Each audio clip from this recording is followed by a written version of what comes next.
And on the internal side, I'm going to be very comfortable asking questions.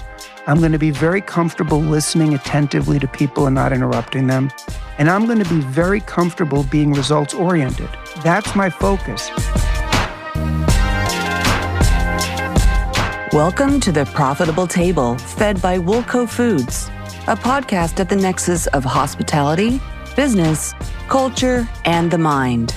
Now here's your host, Woolco Foods CEO, Steven Toboroff.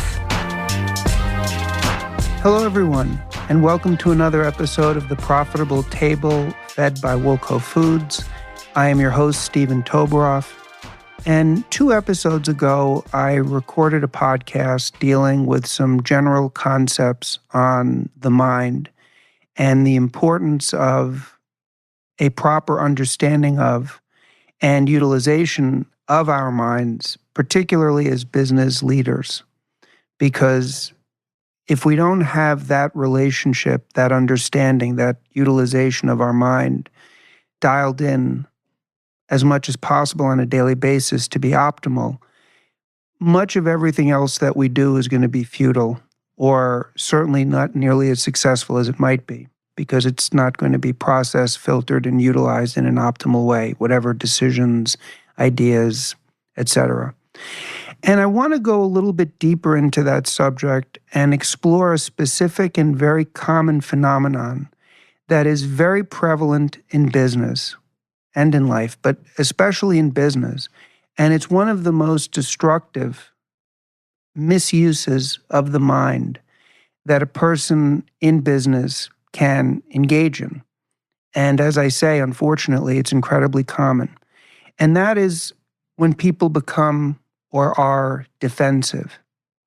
Now, we've all come across defensive people, and if we're honest with ourselves, we can identify times where we've been defensive.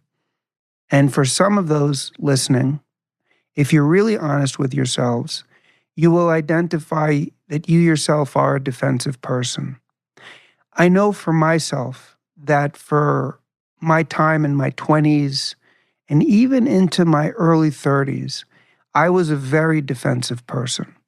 And in fact, I was such a defensive person that people who have had relationships with me, friendships or working relationships or otherwise, for a long period of time, were good enough to share that with me.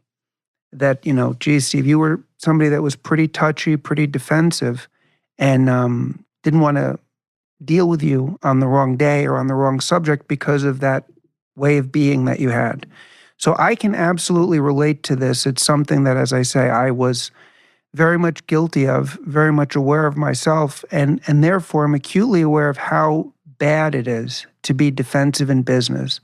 But on the positive and converse side, how much more you can get done and how much better you can be as a leader and how much better life can be if you eradicate that negative and destructive habit of thinking and misutilization of the mind. And I want to explore that today because, as I say, it's such an important subject and it's one that can do so much damage. So let's start by defining what defensive means, and we'll take the dictionary definition, which is, and I quote, very anxious to challenge or avoid criticism, end quote. So people who are defensive are very quick to challenge what they perceive to be as criticism. I'm going to modify that definition a little bit because a lot of times people who are defensive will perceive everything as criticism. Any information, idea, concept that is brought to their attention that is contrary to what they believe or that they believe in any way threatens them will be met with hostility and will be met with a defensive response. That's what being defensive is. And if you're someone that's in a position of leadership in business and you're defensive, you're creating a whole world of problems for yourself and for the people in your orbit and ultimately for your organization. So what I want to do today is unpack this and create some strategies for people to check this negative habit in themselves and hopefully eradicate it, And at the end, I'm going to give some strategies for communicating with people who are defensive. We can, in life, take a lot of responsibility and a lot of action, thank God, to change ourselves, to improve on ourselves. And we should. It's one of the great gifts of life. Very little we can do to change other people, but that doesn't mean that we don't have to deal with other people. And so again, by focusing on ourselves, we can utilize strategies and decisions that we get to make that'll help us successfully interact with individuals who may not have the same understanding or awareness that we do, and we have no choice but to deal with them, particularly in business. But let's do the inner exploration of defensiveness now so we can really begin to understand it. So we've established that someone who is defensive is someone who is hostile to information, ideas, or anything that they find threatens them. So what are they defensive of? When we say defensive, what is being defended? And I would propose that what people are defending is their ego, their sense of themselves, their understanding of who they are. Their identity is so fragile and so poorly put together. And the person having that identity is so misinformed that they believe that this identity is immutable, that they cannot allow anything to challenge this because they can't imagine what will happen if this identity of theirs is in any way challenged or what they perceive to be challenged, right? So we have to really understand that that's where that person is coming from, okay? So we can say that that's a byproduct of insecurity, part of it, right? It's a byproduct of vanity. It's a byproduct of a lot of different terms and terminology that we can use. But what we need to identify in ourselves, that when we're being defensive, which means someone wants to share information, hey, Steve, can I speak to you a second? I see the way that you ran that accounts receivable meeting, and I think you overlooked 3 very important things. And I'd love to share with you some suggestions that I think are going to make a huge impact. Someone who's defensive is going to immediately have an inner dialogue, such as, who's that person to say that to me? This is my company. I've been doing this for a long time. What does this person know? I do a great job. Okay, let's stop right there. Because when we start thinking like that, we have to break that chain of thoughts. We have to understand 2 things. One, we're creating this dynamic. As is so often the case with these misapplications or misutilizations of our creative mind, we believe that the thoughts that we're having or the emotional reaction that we're having is this immutable, solid thing that has been placed into our mind from somewhere else, and we have to deal with it as it is, rather than what is really going on, which is that 1, we're creating this dynamic for whatever reason, and 2, we can change the dynamic. We have that in our power. We discussed that a little bit in the earlier part in that first podcast that I did on this. So if you catch yourself having any type of emotional reaction or angry reaction to anyone giving you information, you have to be able to identify what people are saying to you. If you have a negative reaction to someone giving you information, if it triggers you getting angry or emotional or panicky or anxious, 1, be aware of that. And 2, understand that you're feeling threatened, but your feelings of being threatened are both illusory, unhelpful, and self-created. You're not being threatened. What's happening is someone is speaking to you, and they're giving you information. And as a leader, it is incumbent upon you to activate your intellect and to calmly process that information and determine whether or not it has value for you. That's what a reasonable person who's optimizing their mind would do in that situation. A suboptimal use would be the reaction that I described before, not listening to the information, not having the ability to process it dispassionately, being overcome with emotion to the extent that you actually get angry and start conveying that anger to the other person. Now, we can have some ideas as to why people are defensive. I'll speak for myself if this is helpful, but I think there's a lot of different flavors. For me, I'm quite sure that it emanated from a sense of insecurity, that one of the sort of aspects of my identity or personality that I had associated as being valuable in myself was that I'm intelligent or smart. I don't know if people told me that. I don't know if I told myself that, and therefore I wanted to be perceived in the world in that way. But most assuredly, it was a form of insecurity, a form of vanity. Because if people are truly secure and they're truly comfortable with themselves and their interactions in the world, they don't need to get defensive, right? So I don't know what other people's motivations are, right? But understand that that is a subconscious, sometimes unconscious reaction. And it's something we can't indulge in business if we want to be as effective as possible. Business is a challenging and in many ways unforgiving game. And if we are sabotaging ourselves by utilizing our mind and our interactions to, in a sense, degrade ourselves and weaken ourselves, we're really setting us up for failure in the business world. And I think we should go a little bit deeper into what it can cost us in business if we're defensive. And we're known to be defensive. So step one, people need to, if they want to improve, be honest with themselves. Does this describe me? Do I get emotional when people give me new information or people disagree with me? Or people challenge a belief of mine. You know, I have many circumstances all the time, thank God, where key managers in this organization say to me, Steve, I hear what you're saying.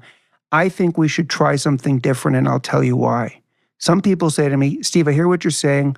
Here's why I think that's an incorrect approach. Let me tell you what I'm thinking. That's incredibly important and has been incredibly important to this organization. But it's only because people know that I'm the type of person who welcomes that and will receive it properly. If you, as a leader, are defensive, people around you know it. People around you are going to react to that. And the way they react to it is not going to be constructive for your business. Here's what it can cost you. 1, lack of information. If you're known as a defensive person, and particularly if you're in a position of authority, if you own a business, if you're the manager in a business, whatever the case may be, people are going to avoid triggering you. They're not going to want to have an unpleasant experience. They're not going to want to threaten their sort of status in the workplace, jeopardize what they may think would be an opportunity for promotion. People are going to avoid you. And when they avoid you, you're going to be deprived of their information and their insights and their perspective. And that's the last thing you want as a leader. When you're responsible in an organization, you want as much information, as insight, and as different perspectives as you can possibly get. Because what you don't want are blind spots or lack of information, which leads you to make decisions that are poor. When you could make a good decision if you simply had additional information that was not available to you, but other people could give you. If you're defensive, if you're known as defensive, if you act defensively with people, you're definitely going to be deprived of that information to one extent or another, a lot more than you think, and that's a very bad place to be as a leader. Second thing it's going to cost you is opportunity. It's going to cost you opportunity because there are people in your organization who are going to have ideas and approaches on how to do things differently, how to sell differently, how to market differently, products to sell, markets to go into. And if you're a defensive person and someone says to you, hey, Steve, I see that we're trying to increase sales in this manner. It's clearly not working. I have a strategy that I think is going to work. I read about it over the weekend and doing some research, and I saw 3 other companies do it. And I think if we try it, it's going to be phenomenal. Well, if you're the type of person that's going to react defensively, how dare this person talk to me about sales? They're not a salesperson. And what are they saying? I do a bad job. And they know you're like that? Well, they're not going to tell you. And guess what? That strategy, that approach could be the opportunity you need to scale your business in a way that you're not otherwise going to do it? Or what if that person wants to introduce you to somebody? Say, Steve, I see we're really trying hard here to increase upselling of our protein line or our produce line, whatever. I know a person who's had tremendous success in this. He's a real expert. He really knows what he's doing. And in fact, he's done it for this other company. And the CEO of that company, she says he's phenomenal. And I'd love to sit together a lunch with those people and bounce some ideas around. Again, you're defensive. Well, they're not going to come to you with that, or they're going to be scared to, and it's going to make them uncomfortable. And if you do go to the thing, you're going to just compound the problem, the lunch, the meeting, whatever.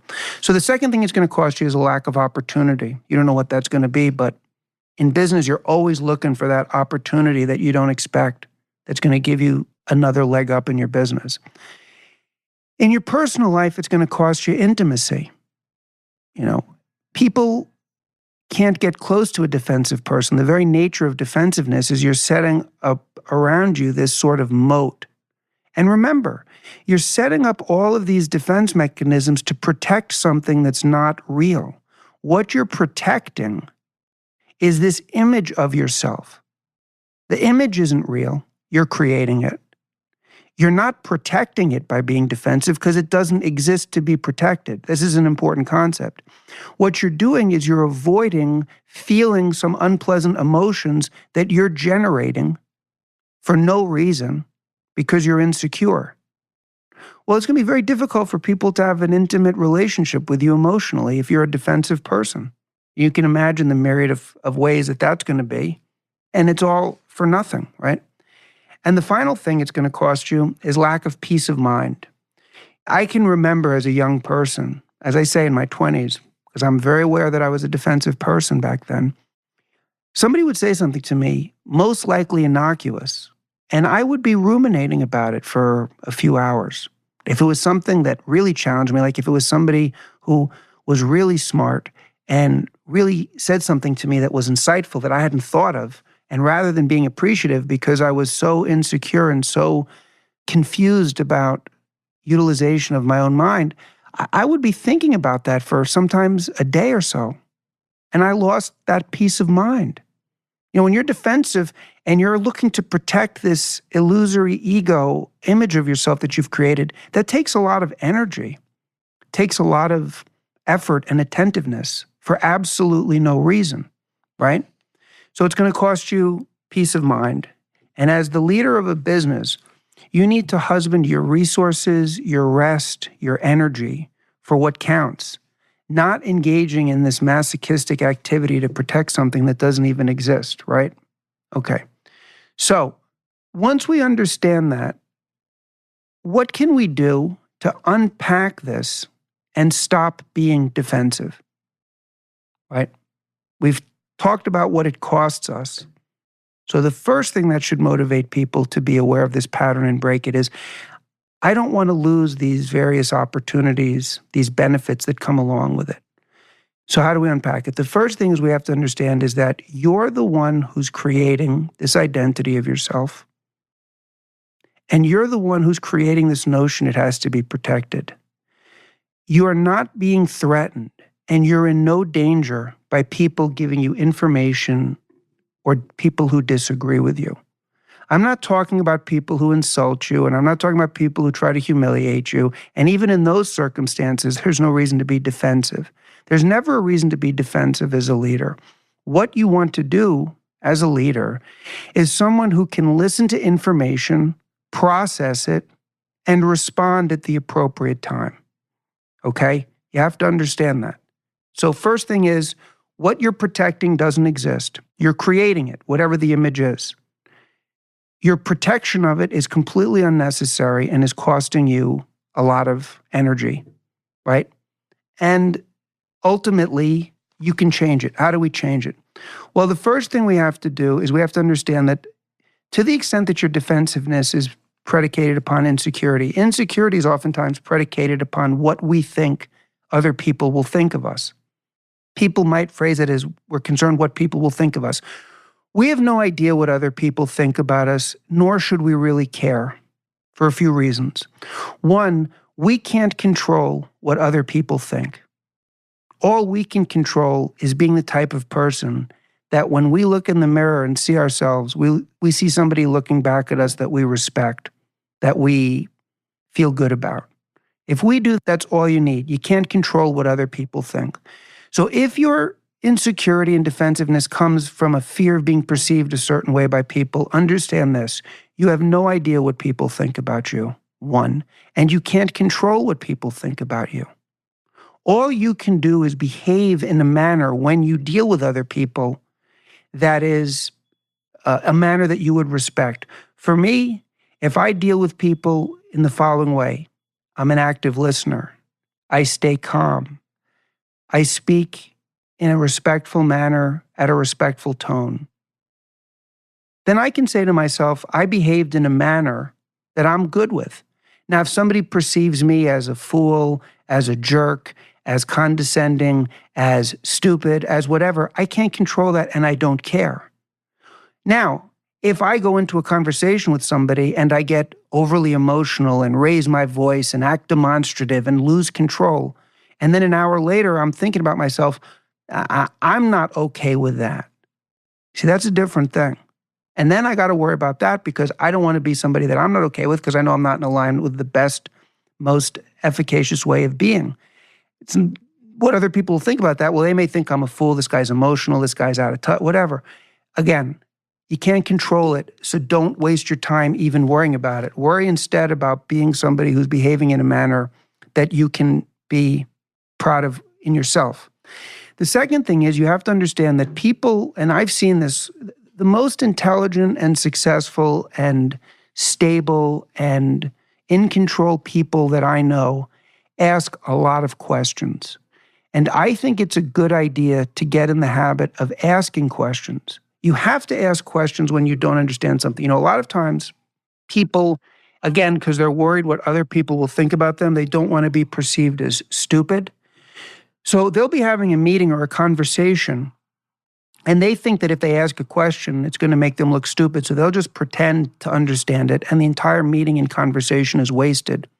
That's a form of defensiveness that's turned against ourselves. We're not saying anything to the other person, but in our mind, we're saying, well, we can't ask that question because you're going to look stupid. Don't do that, dummy. You want them to think you're dumb? No, that's suboptimal use of the mind. People who use the mind optimally understand, what is my objective in this meeting? My objective is to really understand and get value from what this person's going to teach me about digital marketing, about sales, about accounting, about anything you're doing. Well, if somebody says something you have a question about, ask a question. Hey, Susan, I didn't fully understand that. Would you mind repeating it to me or explaining it to me one more time? I'm listening very attentively, but I want to make sure I get you. Never be afraid to ask a question. And whenever you ask a question, actively listen for the answer. It's a great thing to do just to get value out of dealing with people, and it'll break the internal chain of defensiveness, which we don't want. So always ask a lot of questions.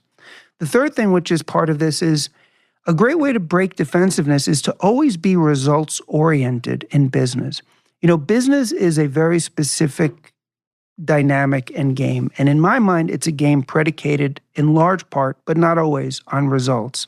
It's really a game that's predicated on results, but results are the byproduct of behaviors, actions, and habits. But for purposes of this discussion, if you're focused on results, then there's no room to be defensive. I'll give you an example. I have an opportunity here to meet with this top flight sales manager for 30 minutes. I've got a pen, I've got paper, I'm listening. The only thing I'm thinking about is getting value from this person. I'm not thinking about what they think of me or what I think they think of me. I'm not interested in trying to show them that I'm smart or successful or innovative or wealthy so that I think they will perceive me a certain way. It's the way I keep saying I think because we have no idea what people think. No. Be results oriented. Okay, in this 30-minute meeting, I really want to get out of this guy at least 3 concepts that I know I want to get out of. How to manage a sales team, how to grow sales with existing customers, new ways to prospect. If I get additional information, that's phenomenal. But that's what I'm honed in on and listening. I'm focused on results.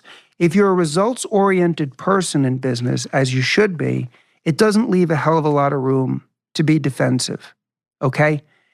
And the final thing is, and this is maybe the most important thing and the best thing, change your thoughts about your own identity. This self, this identity, this persona, whatever it is that you think you're defending when you're defensive, is a creation of you. You're making it up in your mind. Why don't you create a different person?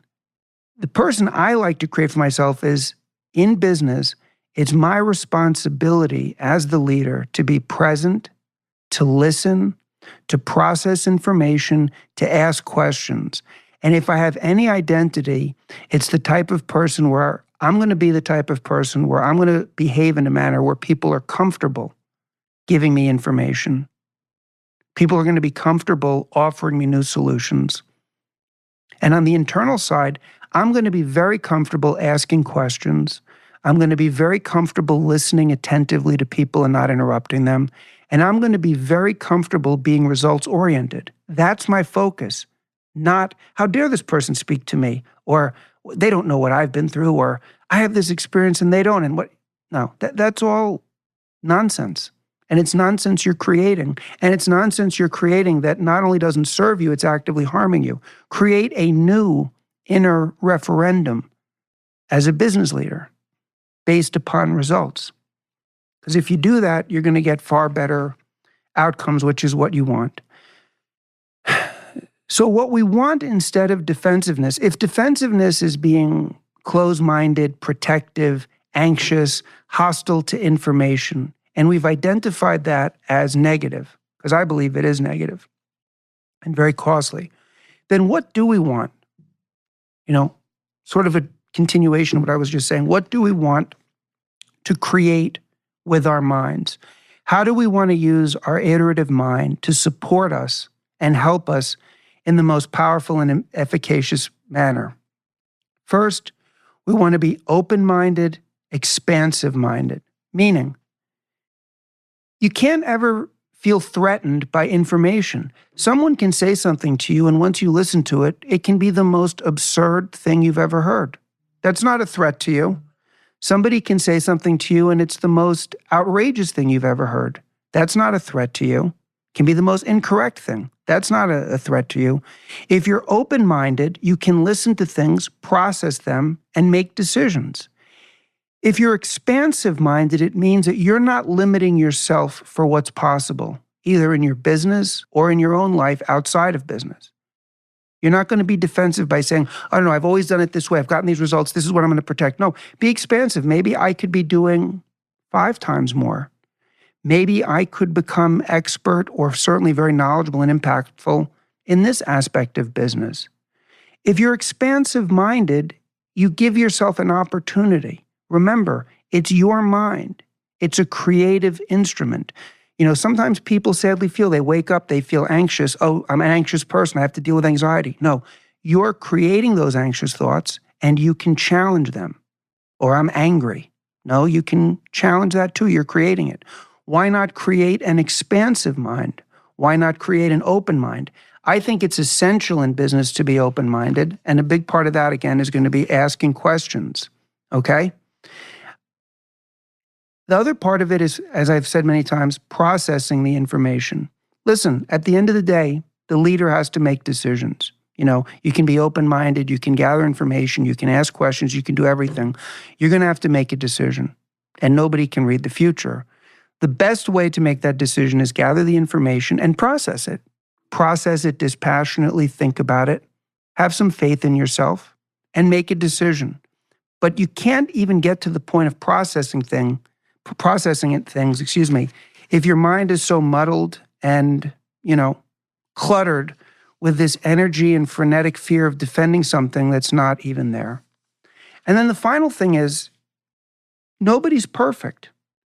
So take time to self-assess yourself. I've caught myself as recently as this week being a little defensive. I didn't act on it. I hope the other person didn't see it. But after the conversation was over, and it was over a very benign thing, I said to myself, that triggered an emotional response in you. Why? They just made a very reasonable request. What's going on there? So it's okay to be effective with yourself and self-assess your behaviors. your actions, your approach.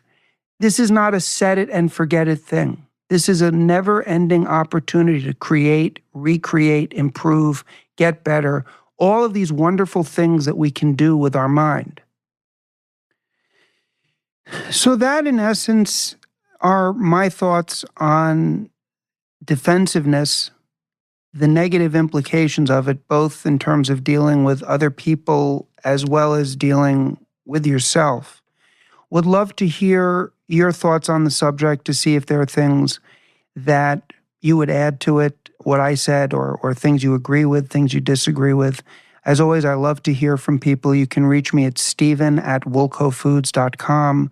You can DM me on our Instagram page at Woolco Foods. You can reach out to me on our website, www.woolcofoods.com.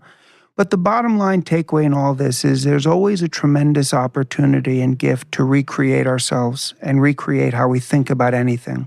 Anything that we want to do or change about ourselves is possible.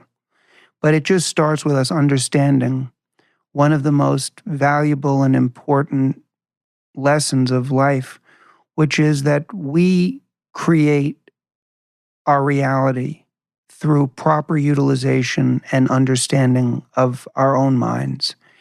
And within the context of business and within the context of being a business leader, it is imperative that we use that gift as efficaciously and as consistently as possible to be productive, to be positive, to support and uplift those around us, and ultimately to help us drive ourselves and our organization towards the results that we want. So with that, I want to thank you for listening. I look forward to hearing from everybody, and have an awesome day. Thank you for listening to The Profitable Table, fed by Woolco Foods. Please be sure to rate and review the show on Apple Podcasts or your favorite podcast app.